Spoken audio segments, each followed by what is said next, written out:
Hi, I'm Karen for Expert Village. Now I'll show you a straight stitch hem for our pants. Our pants are prepared, folded under and folded up.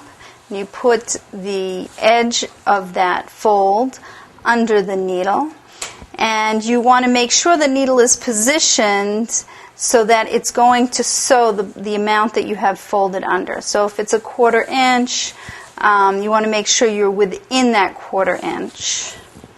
And you just do a straight stitch.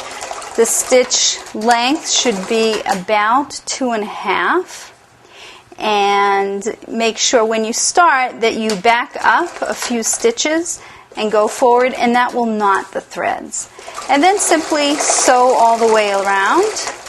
And you want to hold the fabric taut, but don't pull hard. And go all the way around with a straight stitch.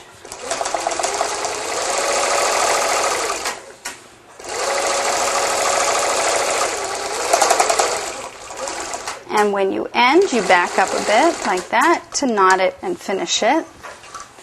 Remember to cut all threads nice and close so you have nothing dangling.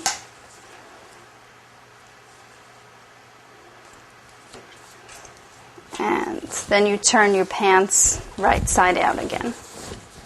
And that is your straight stitch hem. You could press it again just to get it nice and flat.